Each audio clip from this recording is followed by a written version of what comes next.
Hey everybody, welcome back to Texas 2.5.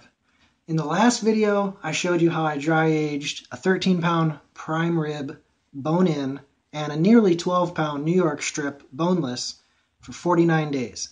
In this video, we're going to do a head-to-head taste test of two of those steaks. A big ol' almost 2-pound ribeye off of that rib roast, leaving the bone in, and a 1-pound, because I didn't cut it thick enough, New York strip steak. Check it out. All right, here we go, y'all. I've already started trimming this New York strip. It was very easy to trim off this fat with a sharp knife. There is nothing to it. The bummer is, I'm a little bit disappointed. I don't know. I've never bought a New York strip roast before. I've only ever bought the steaks. So what I'm not sure of is if they typically have as much fat cap as this one did. With the steaks, the butcher obviously trims off a lot of that fat cap, but this roast was probably a third fat cap. And when you're dry aging, you're losing a lot of weight as it is. You don't want to lose a lot of weight to fat. But unfortunately, this particular New York strip roast had a lot of fat on it. So this steak is going to be tiny by the time I'm done trimming it. That's one knock already that I have against New York strip. Before we even get to this taste test comparison, is the fact that there's so much more fat. Now, if the butcher had taken that off and not charged me for it, I wouldn't be complaining. But he didn't, and it's a bummer that I paid for all that, because by the time we take off all that fat and this rind here, and we talk about losing 20% water weight during dry aging, all you're left with, this is probably about a 7-ounce piece of meat. I've probably lost over half of that piece of meat. Maybe not quite. I guess that's probably an exaggeration when you look at the amount of rind here. The rind is probably, well, maybe not. Maybe that's not an exaggeration. Probably lost about 50% in fat and rind, and certainly once you account for the water weight. And the fact that I didn't even trim all the fat off yet. Probably a little bit more I could take off right there. So that's a little bit of a bummer. However, this comparison is going to be all about taste. I'm not knocking New York strip for anything else. I'm not going to, critique it on its fat cap merits. That's the butcher's fault. That's not the steak's fault. Obviously, you could get a ribeye with more of a fat cap if they didn't trim that as well. But we're going to test these. We're going to judge them purely based on the flavor of the meat. And I'll try to describe for you what the differences are between a New York strip and a ribeye. So I'll finish trimming these up and then show you what we'll do next. All right, two beautifully finished up steaks. Obviously the ribeye is much larger. Not only did it start out twice as big, but there was a lot less to trim off percentage-wise. I also cleaned up around the bone very well because I like to gnaw that bone. That's some of the best meat on there. One thing I want to point out is just holding it with no additional pressure is putting finger holes on the bottom side of this meat. I don't know if you can see those impressions very well, but just from laying on my fingers are sinking into this tender, amazing ribeye. This thing is just as soft as can be. It is wiggling. We could almost do the brisket bend test with this bad boy. It's wanting to fall over my finger if it wasn't hanging onto my palm there. If that bone wasn't in there, this meat would be flopping over for sure, which is incredible because this is a full 2 inches thick. And yet it still wants to get floppy on me. This guy's a little stiffer, but still feels like it's going to be an amazing tender meat experience. All I'm going to do is salt these. Normally, as you guys know if you've watched my channel for any length of time, when I'm doing steaks, I typically like to do a 3-part rub. I do a SPG base layer, that's your salt, pepper, garlic rub, and I switch it up. Sometimes I use Cosmos, sometimes I use Killer Hogs. Lately I've been using steak dust from Ranch Fixins. That's Texas-style seasonings. That's one of those rubs that TexasFood.com sent up for me for free. But for these, I don't want rubs to have anything to do with the final outcome, the final product. I just want them salted. Basically, I'm going to dry brine these for about 2 or 3 hours until it's time to grill them. And I'm not going super heavy on the salt. I know you can. I know a piece of meat this big can handle it, but I really do want the beef to dominate this experiment. So I'm doing minimal seasonings. I'm not even doing pepper. Just dry brine these babies for a couple hours. I'm going to pop these in the fridge on a plate. Let them dry brine. I'll bring you back when it's time to grill. All right, these babies have been dry brining in the fridge for a couple hours. Got our Weber grill up to about 400 degrees outside. Trying to crank that back a little bit. Should be easy to do in the winter, but it's time to go outside and get this bigger steak started, and we'll get the little one started in a few minutes. All right, we're out here at the old Weber, and this baby's been going for 45 minutes, so it is nice and warmed up. Like I said, we're about 400 on the dome temp, but I don't mind that. That'll cool down pretty quickly once we take the lid off. And I cranked the vents back a little bit as well, so that should drop. And I'm not really trying to go low and slow on these anyways, so I'm just going to throw the big one on away from the coals, obviously. Got a mix here of nice lump charcoal that I'm using, cowboy charcoal, and a little bit of royal oak briquettes. I've already cleaned my grates, and we're going to set this, I think we'll set this baby upright over here on the indirect side. I'm actually using rubber tongs for once. I never do that on the grill. But this meat is so stinking tender, I'm afraid of tearing it up with the metal tongs.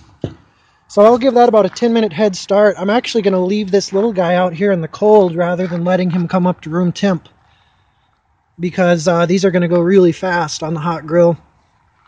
So you can probably hear and see me shivering. It is -9 right now, real feel, where I'm at in Minnesota, and I am freezing. So, y'all, I am sorry for this shivering. I did not realize till I looked on my phone while I was out there right before I took that video that it was 9 below zero. And I had no hat and gloves, just standing out there with my sweatshirt. And so sorry for the shivering. Hope it didn't make you seasick. I'm still shaking. Whew. All right, at the 10-minute mark, I came out here and put the New York strip on and flipped the ribeye around the other way so it would cook a little more evenly. Let's tip him over. He was at 50 degrees after the 10-minute mark. And let me tell you, folks, that probe is going in like pure butter. I guess he's still a little bit behind. That's good. Rotate these guys, and I'm going to move this prime rib, this ribeye, a little bit closer to the fire to make sure that he stays ahead of the ball game. Maybe I'll just tip him over, put that bone side towards the fire. Maybe I'll even use him to block that New York strip a little bit. We'll see in a few minutes. All right, y'all, the moment of truth. You watched the first part of this series. You saw the whole 49-day process, how it worked, what we ended up with. And now tonight, we finally get to do our head-to-head steak comparison. And even though this is awesome steaks and something to look forward to, with it being 9 below zero outside, this has still been a labor of love. So I hope you appreciate it, because these steaks have been inside resting now for 10 or 15 minutes, and it's taken me that long just to eat my salad and warm up. But now it's time to cut into these, so let's check out what we got. All right, y'all, here they are.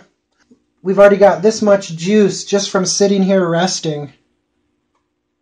These babies are juicy and delicious looking.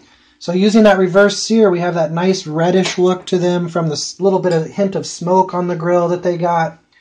And you can see that these babies are ready to cut into and try some. This is my first ever time trying dry aged steak, so let's do it. Head-to-head New York strip comparison. Now, I mentioned earlier that several years ago I did a New York strip ribeye comparison not with dry aged meat, but just with regular steaks from the grocery store. To me, before I cut into this, to me the main difference between ribeye and New York strip is ribeye has more of a fattier, juicier flavor that way, and it's a little more tender. Whereas New York strip, it's still tender, but it's not as tender, and it's not as fatty. But it does, I think, have a richer beef flavor, like a beefier flavor. So overall, I gave the edge back then slightly to ribeye, but still loving the New York strip. Curious to see what I think the differences are with this dry-aged version. So let's get into these. These finished at about 130 degrees with a total sear time of about 2 minutes per side. And they were actually only about 120 internal after I seared them. After I seared them, I left them on the grill on the indirect side for another 2 or 3 minutes just to get them up to around 130 internal. So that's where they finished at. The New York strip, not quite as pink on the inside as I would have expected with that finishing temp, but still nonetheless looks delicious there in the middle. And remember, both of these steaks were center cut out of those roasts. I took the center cut best steak from both of them. This guy is looking pink and delicious. And actually, I don't know if you've noticed this, but as your steak sits out after you've cut into it, it'll actually even get a little bit pinker as it sits for 5 minutes or so while I'm shooting this video. But now it's the moment of truth. Let's go ahead and cut a piece off of our New York strip. I'm going to cut that into 2 because I'm going to taste it twice just to make sure I get a good test. And I'm not going to test from the spinalis on the ribeye. That's just not fair with the New York strip. To make this fair, I'll just taste a piece right from the center of the ribeye, just like I did with the New York strip. And we'll see how that is. Here we go. Let's go with the New York strip first.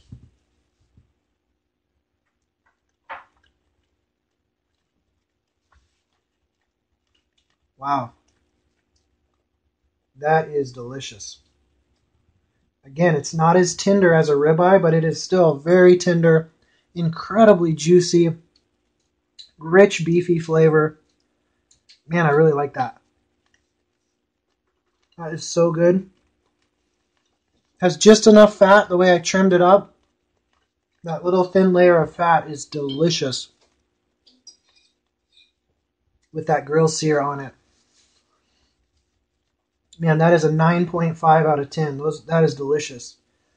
Let's try the ribeye.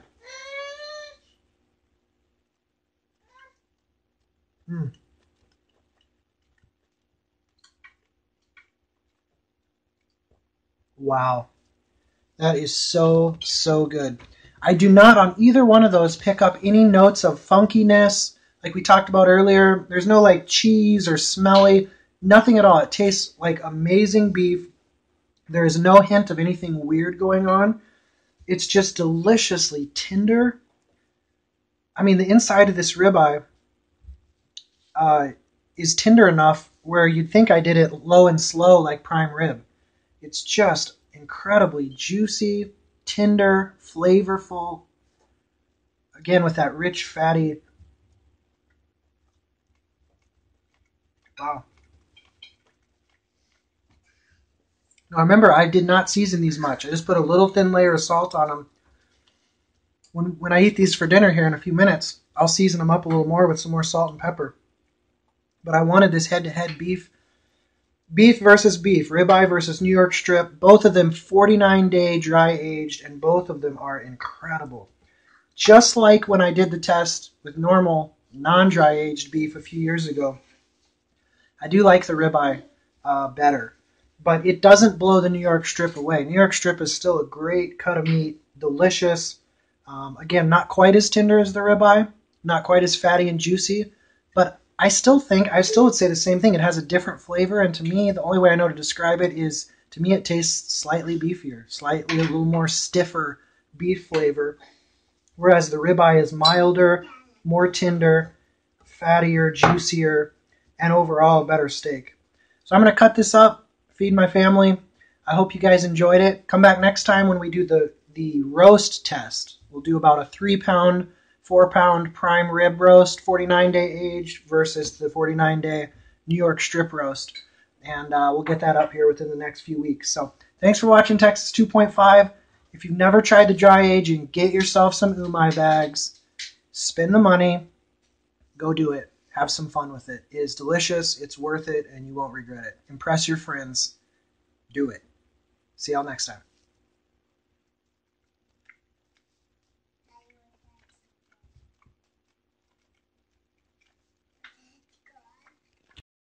All right, take 2 on my opinion. Because after eating both of those for an entire meal, savoring them, thinking about it, talking to my wife about it, my opinions are a little more extreme now after 15 minutes. And what I will tell you is this. The ribeye blows the New York strip away when it comes to tenderness and juiciness. It's not as close as I thought it was when I was just tasting them the first time a few minutes ago. 2 bites each was not enough. As the New York strip sat, it dried out and it toughened up quite a bit. I think that, I don't think that. I know that the New York strip was not nearly as tender. It was a tougher piece of meat. It was a drier piece of meat. However, as we ate the New York strip more, the area that the New York strip beat the prime rib was in that flavor that I was talking about earlier. I was wrong the first time I gave you the review of the New York strip. The more we ate it, the more I started to get hints and notes of like a cheese, blue cheese type funkiness in the background. Towards the end of every bite, I was like, that tasted like blue cheese. So something happened to that New York strip during the 49-day dry aging process that didn't happen to the ribeye. Because to be honest, the ribeye was delicious, but it was the same quality as like a good prime rib at a good prime rib restaurant. There was nothing about it that made me think, oh, this has been dry aged for 7 weeks. There's like this special twist to it. Honestly, it was just maybe a little more tender, but as far as flavor, the flavor to me was the same as any good quality. Maybe it took it from a choice to a prime quality, but it wasn't like this huge leap in difference. If you're getting prime, really truly prime rib, this wasn't that much better than that. It just tasted like a really great prime rib. But the New York strip definitely had some funkiness to it. So I encourage you to try dry aging. See if you can get maybe a more funky experience out of your ribeye than I did.